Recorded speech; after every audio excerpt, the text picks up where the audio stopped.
Welcome everyone to Incredible Display. This is a deck profile series where we highlight some of the cool decks that were a win away from a top cut record.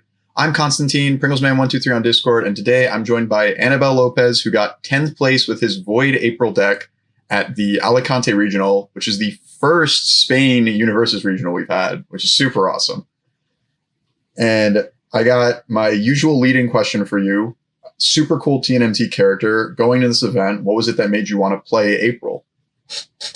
Well, I didn't.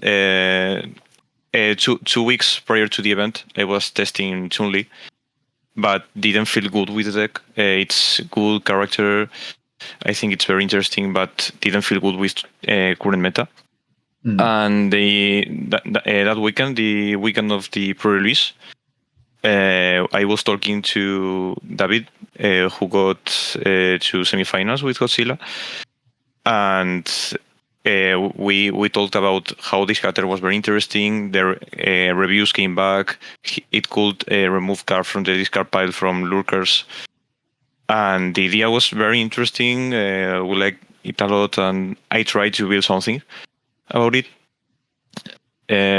First list was more of a burn your hand list with that Ghidorah attack that looks the opponent's hand and discards a card, removes a card from it, and the enemy shots when hit, remove a card from your rival hand. So the first idea was just burn your opponent's hand and they couldn't block anymore. With all the draw from April, I thought it was good, but on the practice was very janky.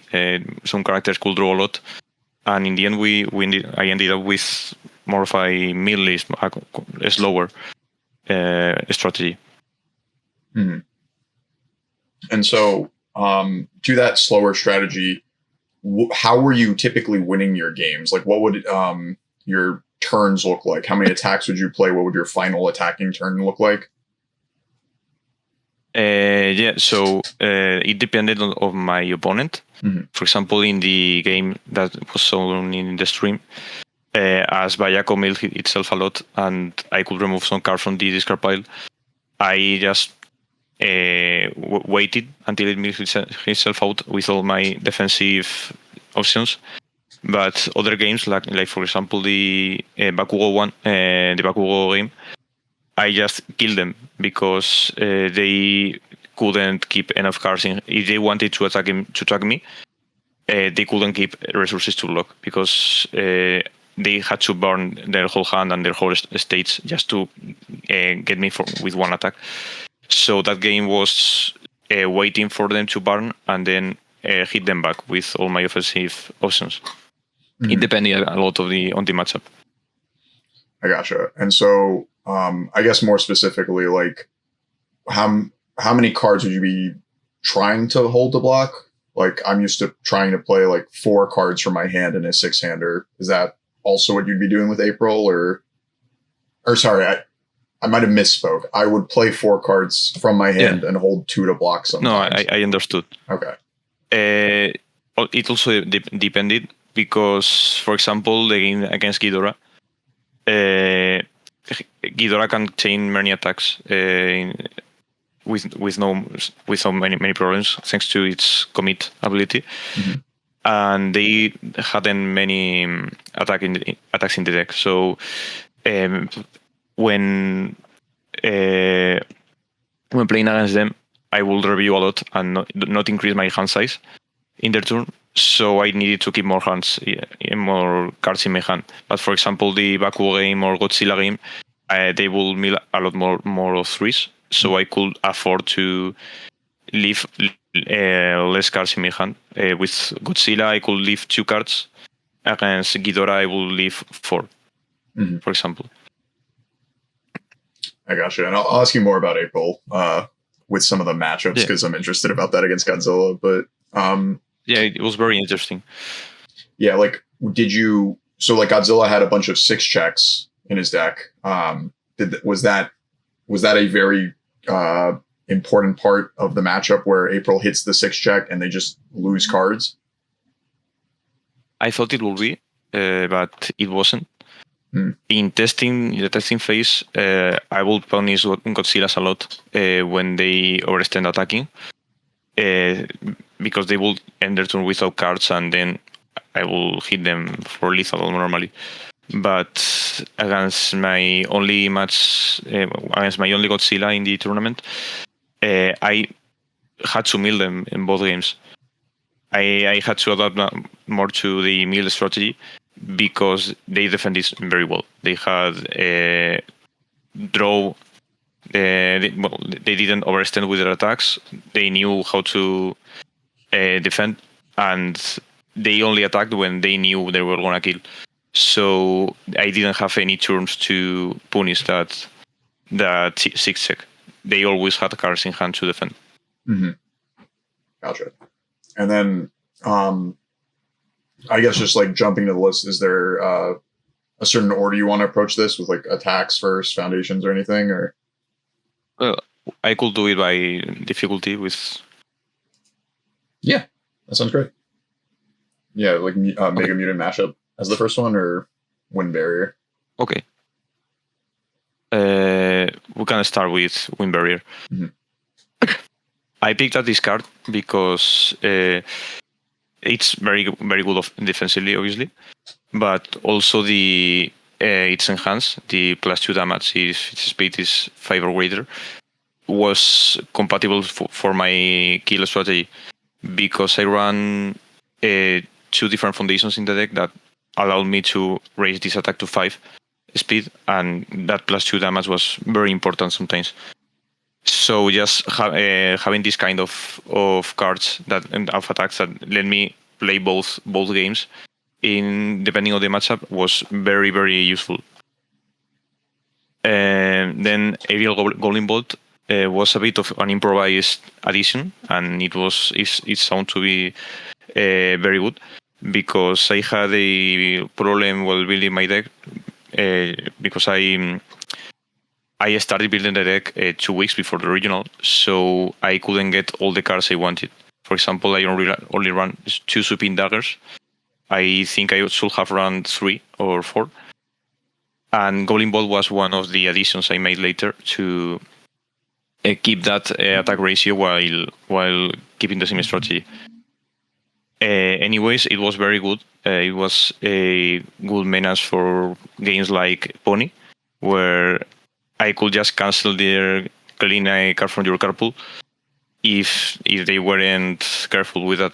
So I forced them to respond to this card specifically with their tools.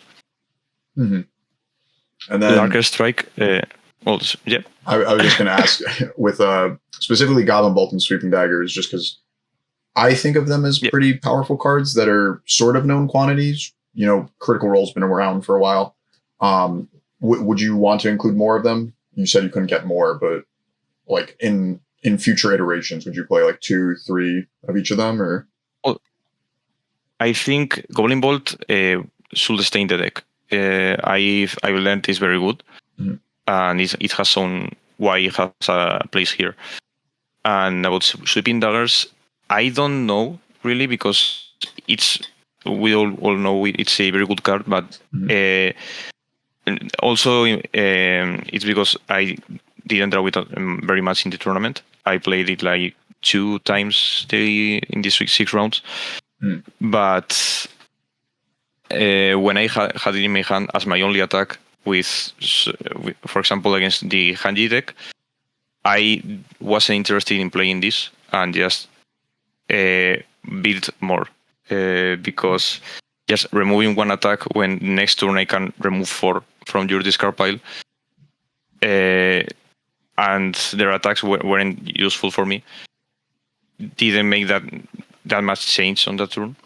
But I think I will keep it as a 2 off or maybe 3, but I don't think running 4 is the go-to for here. Gotcha. And then you were going to next talk about Lurker Strike, right?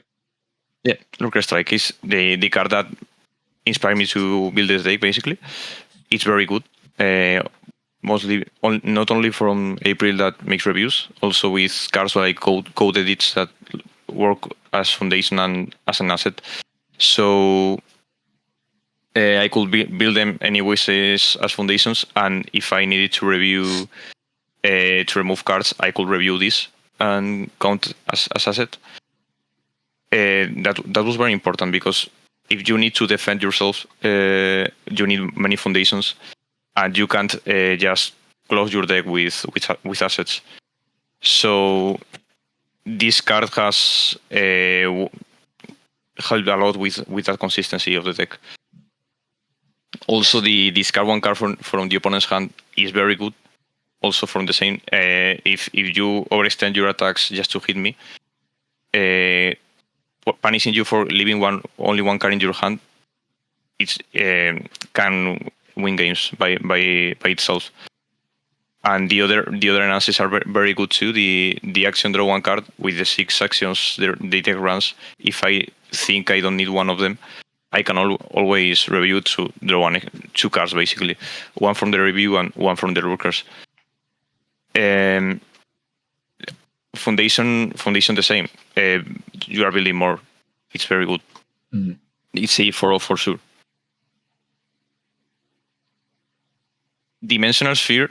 It happened the same. I wanted to run 4 copies. I only could get 3, but they were very, very, very important in the deck for defensively.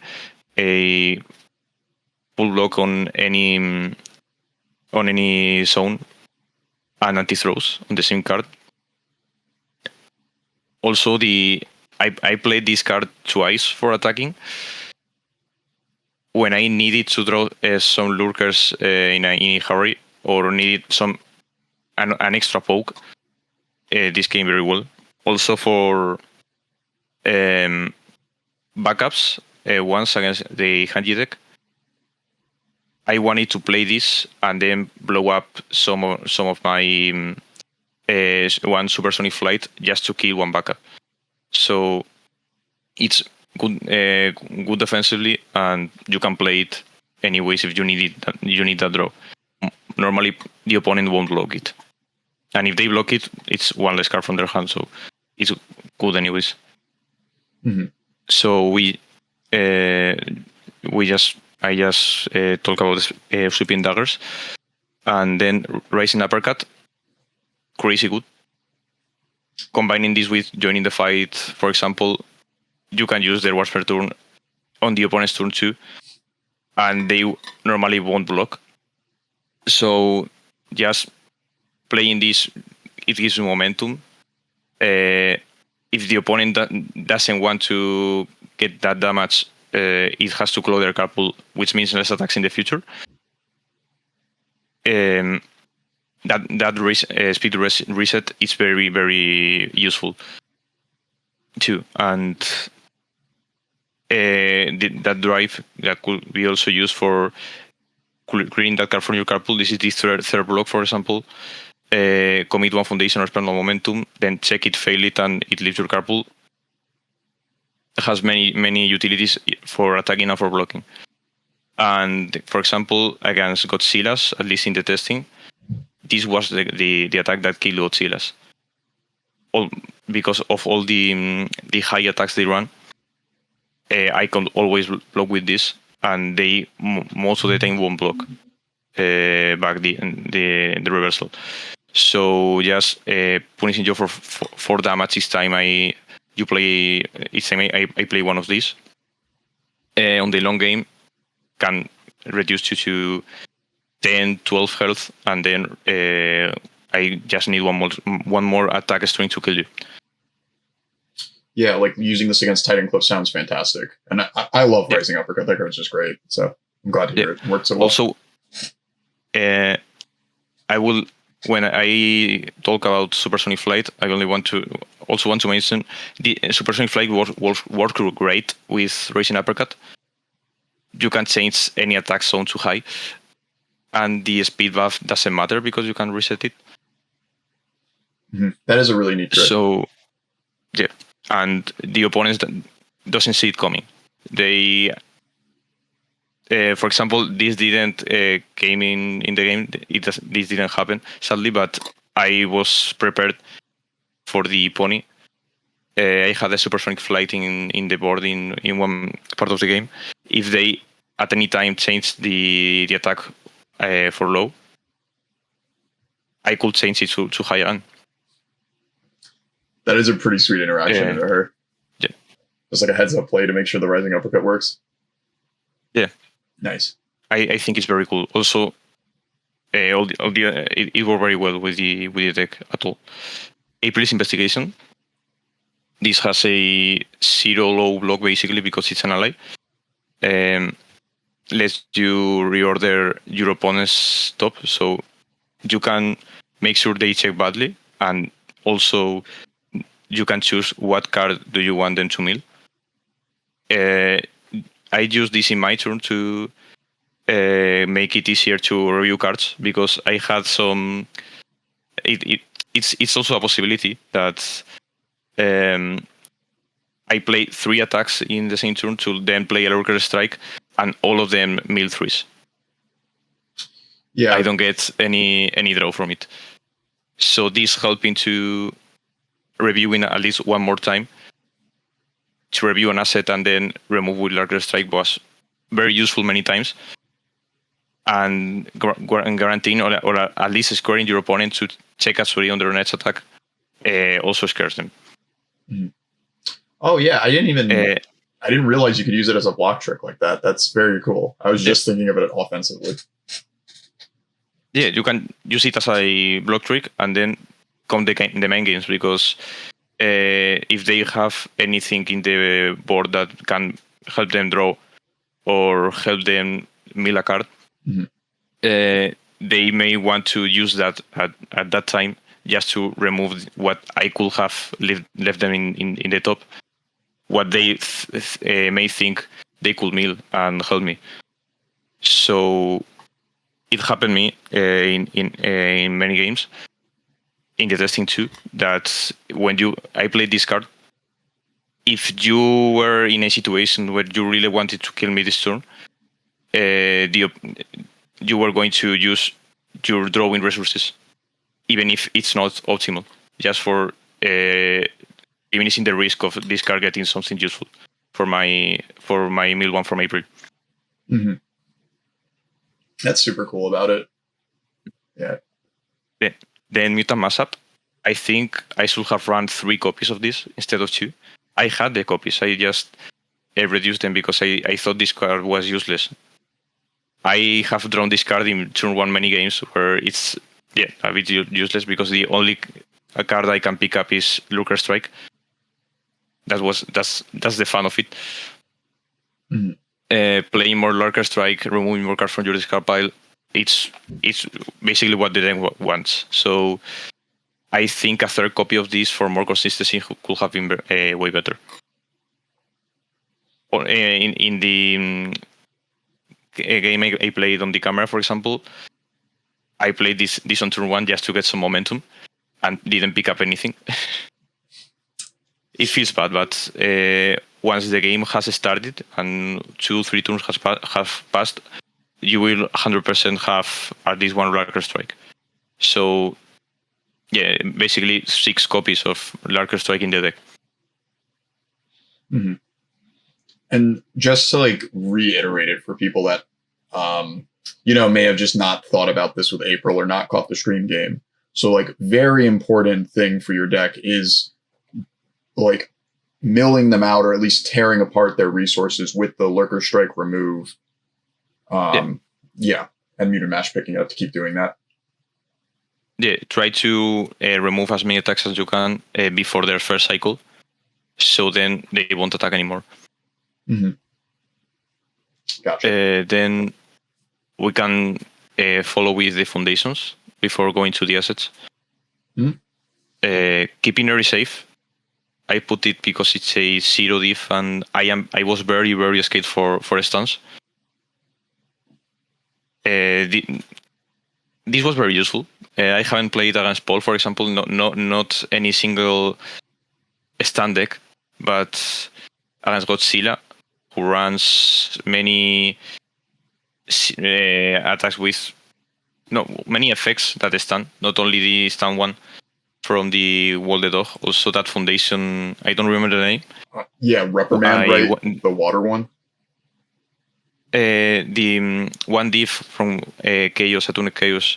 Each player discards one and draws one. Oh, horrifying realization. Okay. Yeah, if it was a non-attack, they commit one. Mm-hmm. So this was very useful in that case too, because you are committing me one each turn, and I'm going to ready it anyway. So I just keep my resources ready all the time for defense. Yeah, Botan's coaching wasn't as useful as I thought it would be. I think I will have removed both copies of Botans and put as fourth keeping area and another good zero diff. Because April gave me enough hand control to have anything I needed to really, if I played it well. So having an extra discard draw, I have only used this in 2 games, I think, and in both cases wasn't many important for the game. Gotcha. Well, it's good if anyone wants to build this. They don't have to get Botan's coachings for the deck if they don't have them already. What, sorry? If someone wants to build this April deck and they don't own Botan's coaching, it's a good thing to hear that, they don't have to go buy it. Yeah, totally. This obviously makes the deck cheaper to make, and putting a fourth keeping ready will make a lot of difference. And then for the 5th zero diff, which I found the most optimal rate you can have if your zero diffs are not that important, it's 5 in this deck.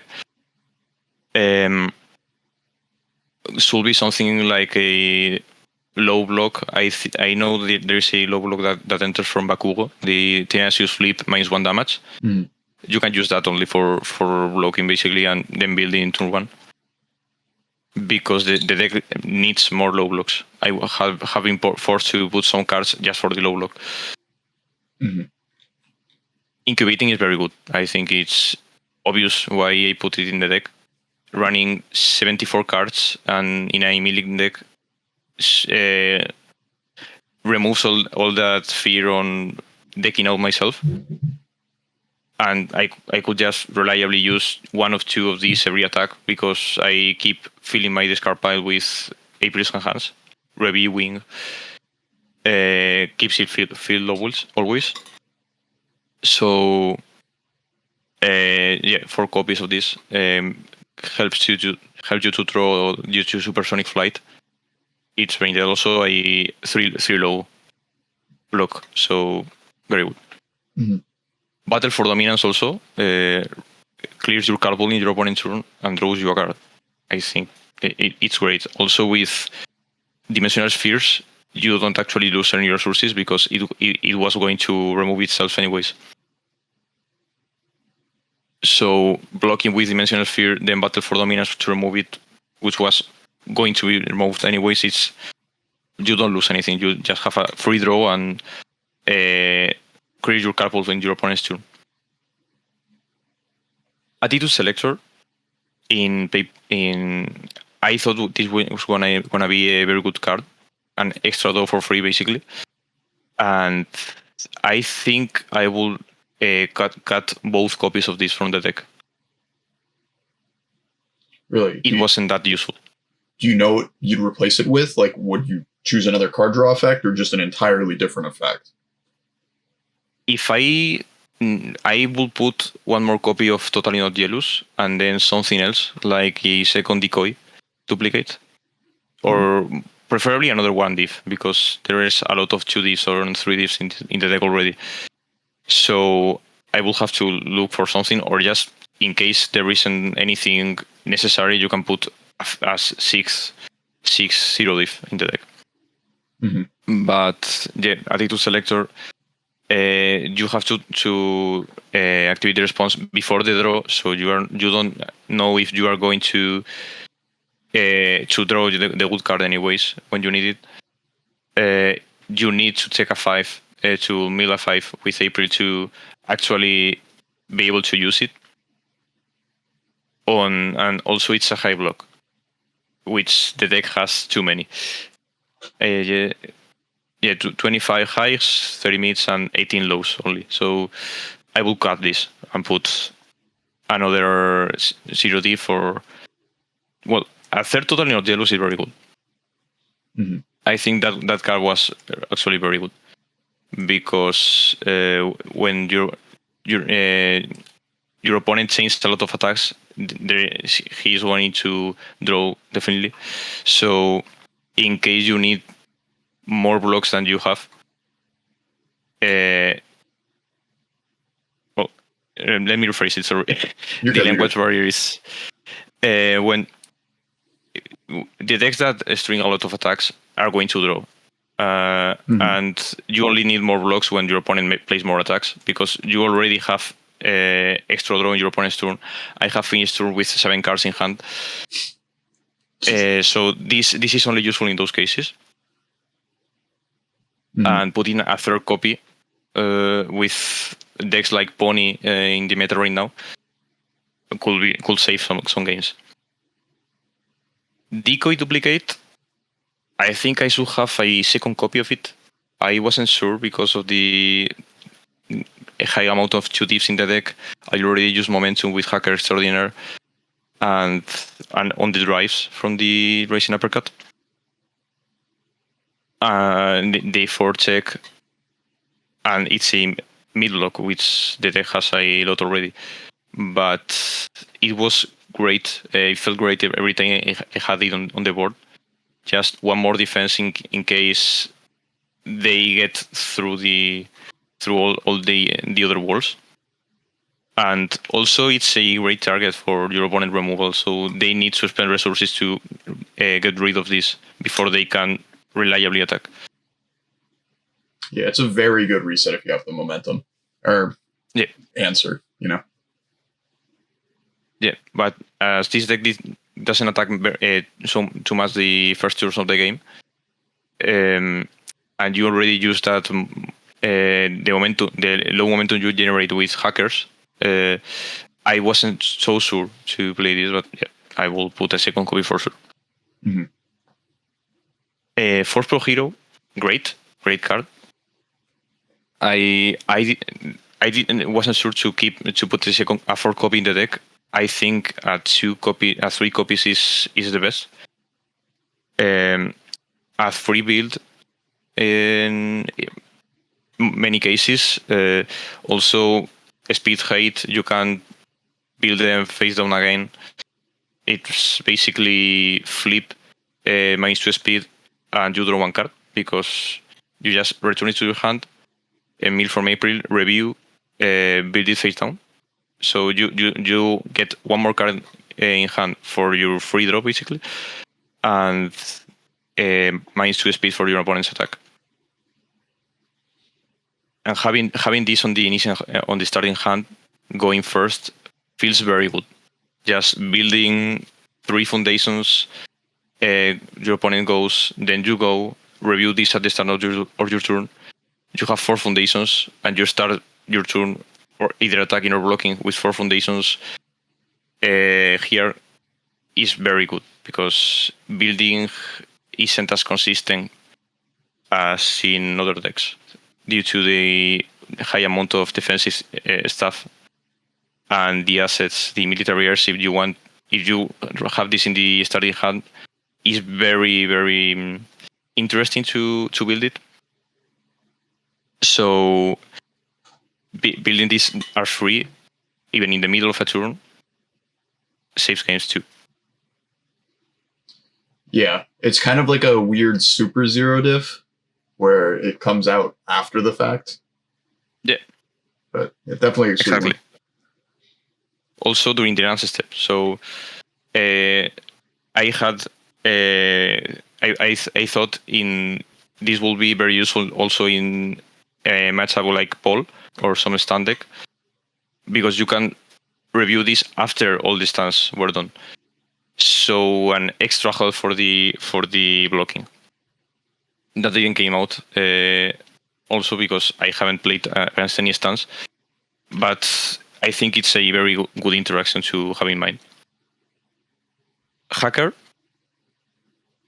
Very, very necessary. The flipping assets selectively saves games. The card draw, very good. And I haven't used the free momentum. I was certain I won't use so much the free momentum because I am trying to not get hit. So most of the time I will just prefer to block and maybe use a racing uppercut to get the momentum instead of doing this. But yeah, I have sided one copy many games because, for example, against Deku, I wanted to use this to flip their cancels, their Tatter costumes, for example. Against Ghidorah, I wanted to flip their assets too. They have, for example, they cancel any non-keyword abilities, which is very good. I think it was Team Maso or something like that. Oh, Team Dr. Ichigaki? Yeah, Team Ichigaki. Mm-hmm. And the Cordro. In case you are playing against a deck with a low ratio of attacks, or simply having bad luck, you are going to run out of cards in the hand anyways, even with April. So an extra card with at the cost of a momentum for free, basically, it has Tenacious, can help you to sculpt your hand for the next turn while safely milling them without risking a force review and having to discard one key card for your next turn. Corner Dagger Master, I put it to 3 copies. I haven't seen these cards so much in the tournament, but the few games I have played this, it has saved me and helped me to kill the opponent faster. Against the Bakugo matchup, which is the best example of that, I was using this for offensively every turn. I could just, for example, I Rising Uppercut, then commit to Dagger Masters, and I would say 8/8 on your turn. You need to block this, and you are going to spend 1 card in your card pool for this. Yeah, I honestly didn't know Corner Daggermaster was a card. It just kind of fell through my radar, and I saw it. I was like, wait, this is so sick! You guarantee +2/+2 on 1 foundation. Like, that's great. Yeah, I played this on Not when it came out a little bit, but it hasn't seen play since then. Yeah. So it has been a surprise in here, and seeing another character that can use this card has made me very happy. I don't plan on removing this from my deck. I love this card. Yeah, I mean, being candid with you, this is the most exciting thing to me. I'm like, wait, I gotta start playing with this stuff. Like, I want to repeat it, smash ready this card, and just put a bunch of stats on my moves. It sounds sick. Yeah. Hell yeah. Also, this ready on the States is a menace. If I end my turn with this ready, you know there's going to be a Racing Uppercut on your turn. Yes. Yeah. So you are going to evade their high attacks. Joining the fight, selective removal on the discard pile, like lurkers, every turn. This won me the single-handedly the game against Hanji, because they can't block it if I attack to the backups. Oh yeah. So every turn I will remove 2 cards from your discard pile with an attack, and then if you play a high, I will block, attack another backup, and then use them again to remove 2 more cards from your discard pile. Puts a lot of pressure. You have to kill me quickly, or you won't see more attacks in your cycle. So this keeps at 4, also a low block. Yeah. So It's very, very, very good. And moment of normalcy. I thought on running one of these, but it's 74 cards in the deck, and on a slower deck where you will probably find some opponent that plays really huge attacks. You need at least 2 copies to make sure you draw one of them and don't check it.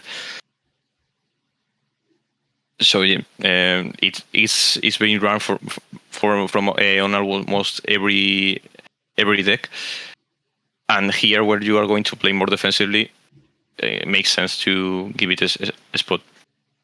Supersonic Flight, I talked about it before. I run only 2 copies because of the 4-block high, which shares it with Hacker Extraordinaire. And as you are going to top deck a lot of your blocks from April's enhance, running 6 cards in the deck that are basically dead blocks, you mostly won't want to block with them, wasn't a very good idea. So I kept them at 2, but if in the future I remove Hacker or swap it for another card, which I don't think will happen, I will definitely put 3-4 copies of this. Mm-hmm. The free draw from the incubating, the change zone to high, the damage pump for when I want to play more offensively, works in every way with the deck. Very good card. Yeah. Nonagon, I used only 1 copy because I run filled with data in the deck. I had 4 code edits for the blitzes, and I had too many 3 divs already.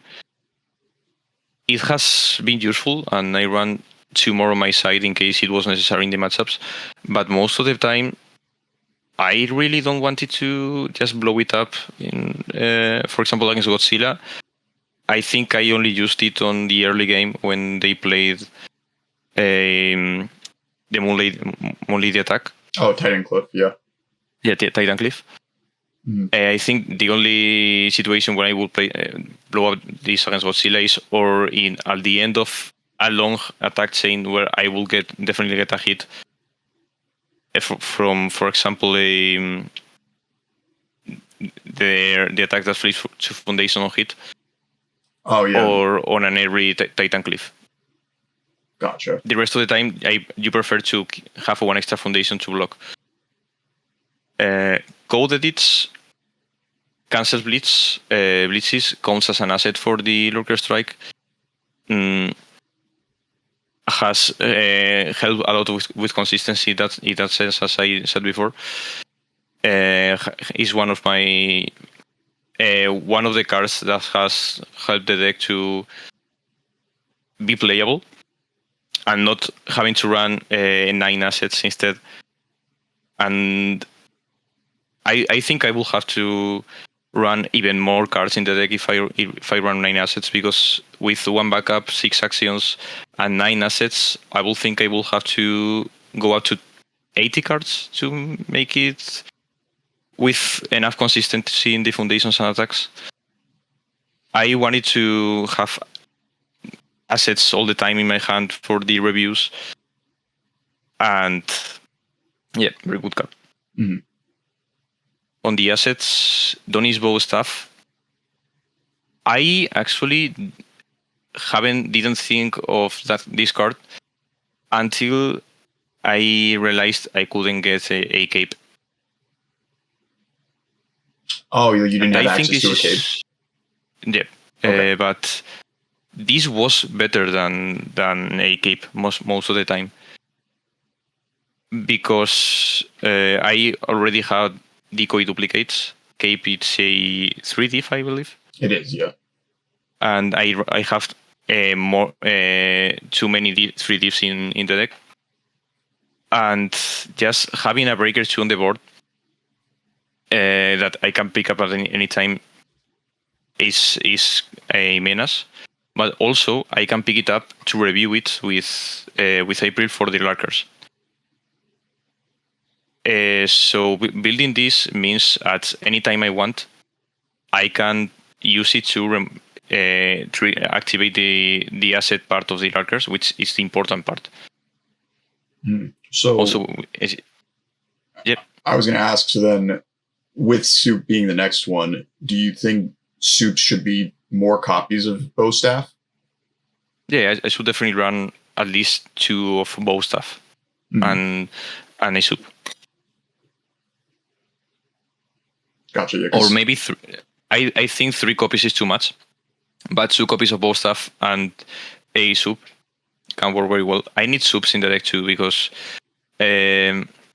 all the cheap damage I receive I take in the first turns, I can recover it later with the Soups. If the game goes to 10 turns, 11 turns, being able to recover all the damage from the first ones is very useful and helps me to stay in the game and not die to, for example, a random throw my opponent plays.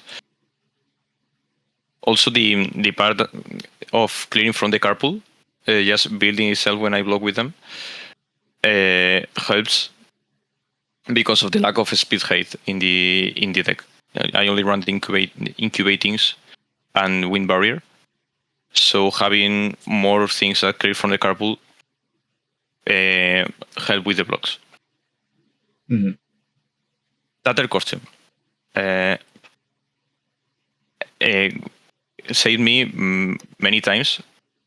I mainly played it for the ability part, for the action card of the ability, the action part. But canceling EXs, canceling stuns, also helps a lot on many situations. Against the Godzilla, for example, I cancelled the EX from the stomp, and they didn't saw it coming. They thought that I was only going to cancel the action with this, which was the main idea. That was a improvised play, but it worked, and I survived that turn because of that. Also, it drops a card, so yeah, very good. Yes, Airship. Airship, I used it most of the time for blockers. But for example, picking a racing uppercut and then playing it again and then attacking again. Oh, that sounds so dirty. Oh man. Yeah. But also, I will do it sometimes in the answer step of Lurker Strike after I review with April, and then use Lurker Strike enhance. For example, if I had reviewed Asset and Foundation, I could just activate the enhance, remove 2 cards from your discard pile, build the next foundation I play, pick it up with the airship, play a foundation, build it, then play Lurkers again, April again, then remove 2 more cards from your discard pile, and then build another foundation. So just triggering Lurkers an extra time and giving me that window for building an extra foundation makes the deck a lot faster. And if I don't get enough Lurkers and enough windows to trigger them, this makes sure I can still remove enough attacks. Kind of like you built a Lurker Strike earlier in the game with this card, as long as you can find one. Yeah. Nice. Genkai. Yeah, it's. I don't think why I shouldn't run it. Also, it's a low block. In testing, I used the first form a lot. The remove discard 1, the rival discard 1, because of the same.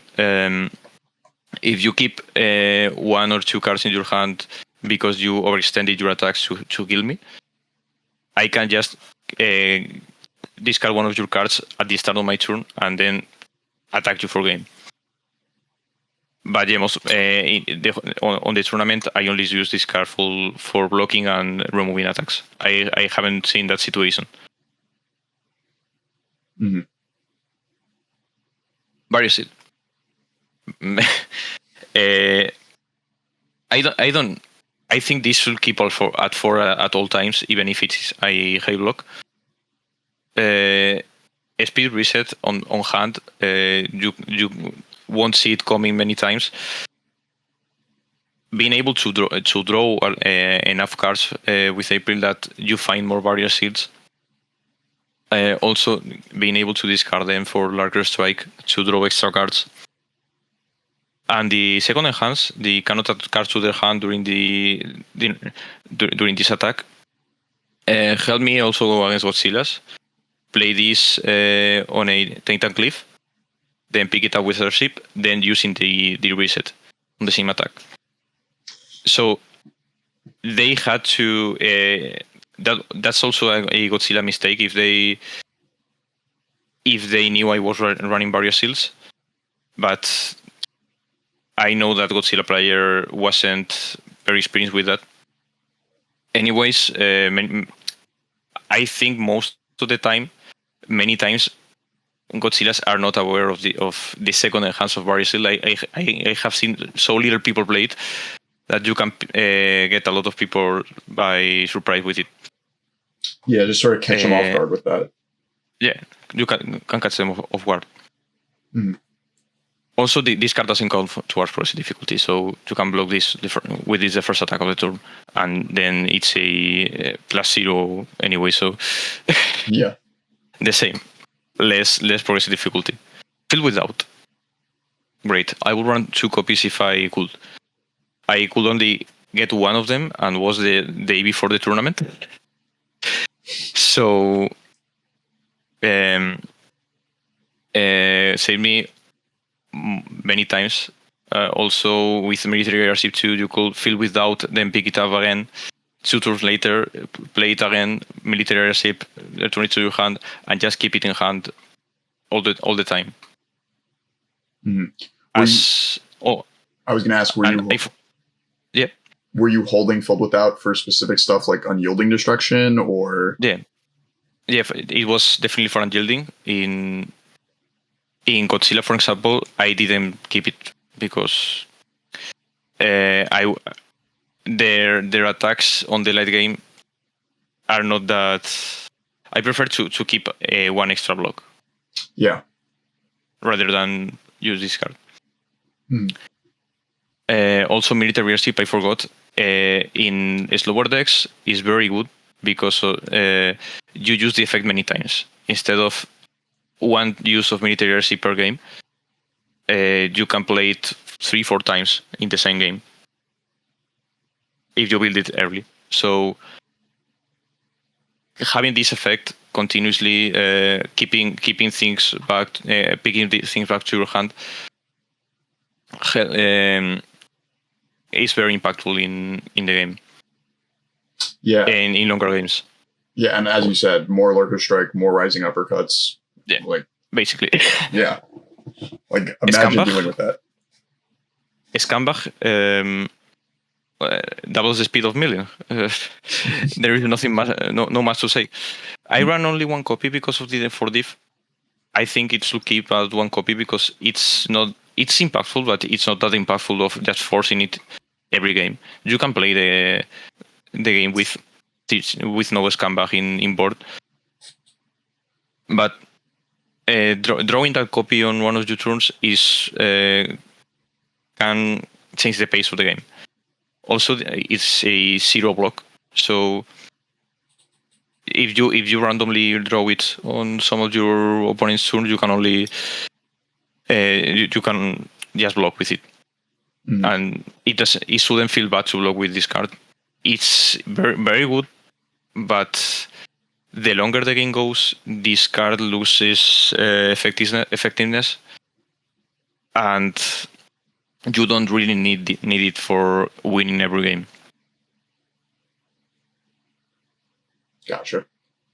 So for the side, I decided to go with a Hacker Extraordinaire for asset hate, as I said before, Tatter costume for mainly Godzillas to make sure I can cancel the actions as many times as I can.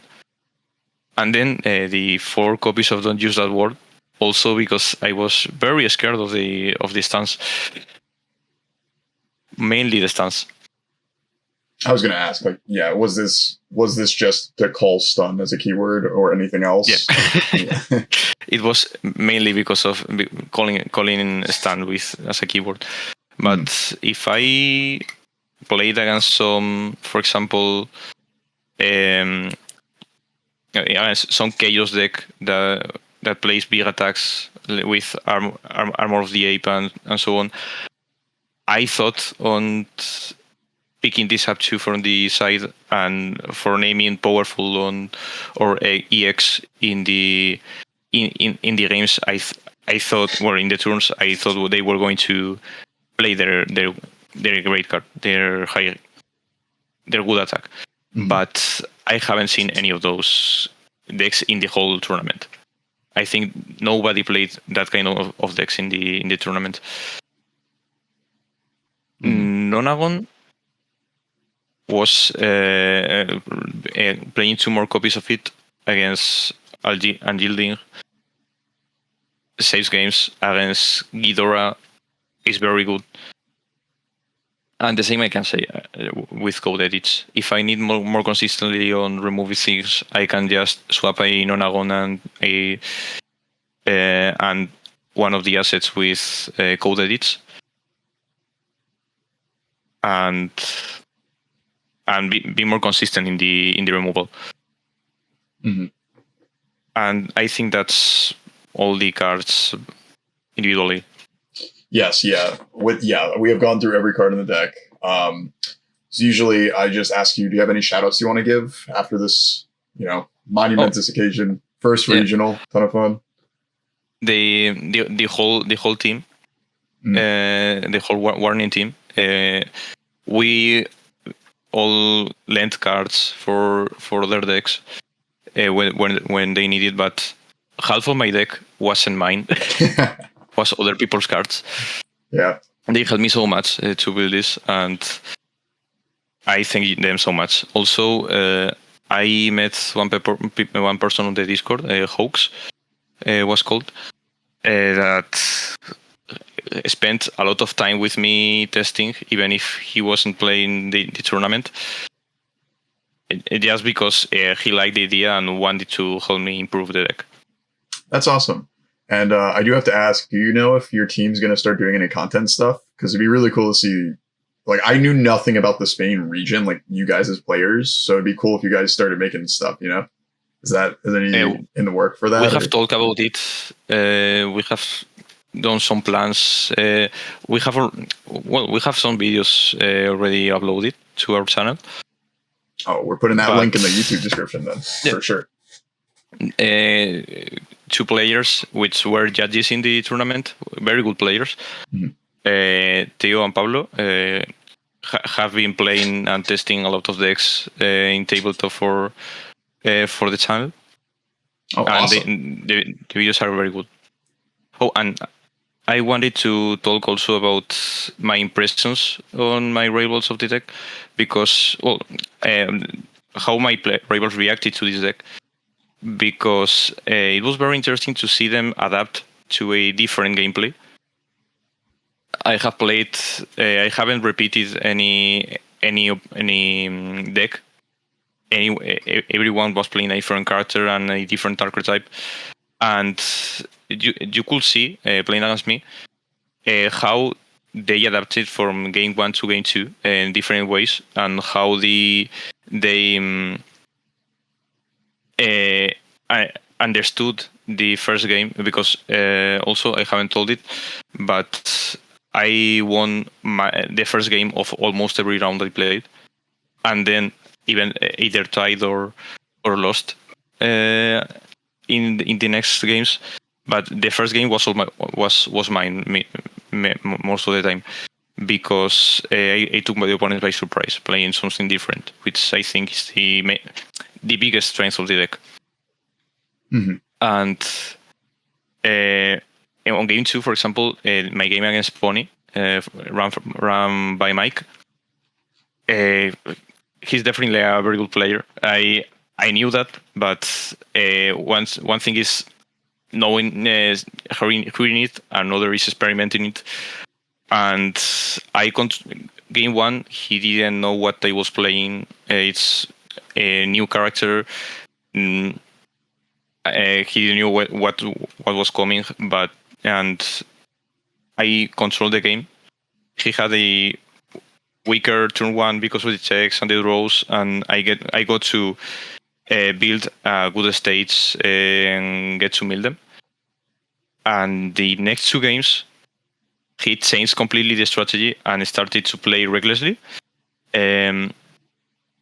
risking to, if as I wasn't going to kill them in one turn, probably, they risked to fail attacks and end their turn, and played like with even if their foundations were committed, they kept playing attacks, kept playing attacks. He played like 4 more attacks until they checked a 3, and then killed me. Yeah. With no fear, because he understood he had to kill me in turn 1. Godzilla, on the other hand, waited. He waited, let me mill them for a while, and just focus on building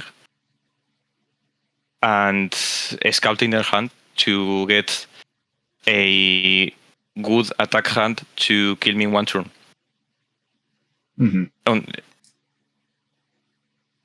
And the Ghidorah player decided to mill me instead, which is very ironic. But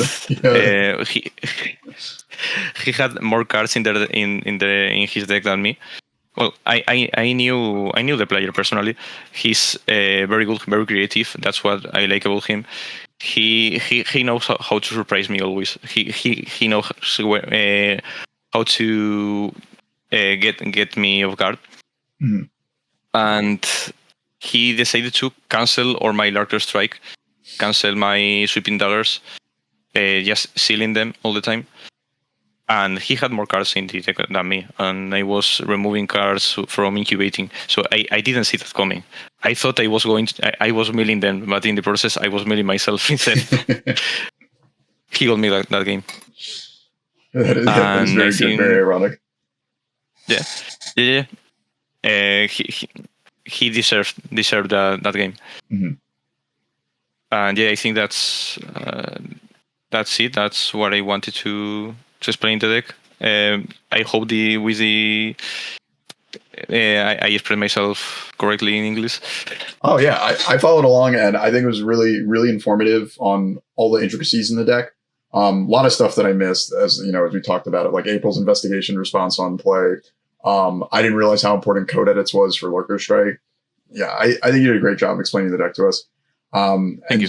Yeah, no problem. And so kind of just winding down, you got your shout outs in. I want to give a shout out to the UVS Ultra account, Metaverses. They have the deck list from everyone at this event, as well as every other event this year. And you can also see the rounds that you played and what your opponents were playing. And you can click and see their deck very easily. It's super awesome for just looking up decks and seeing what's actually happening at these tournaments. With that, that's all we got. So everyone watching, make sure to like the video, subscribe to the channel, comment your favorite defensive trick in this deck, and have a good day. Bye-bye.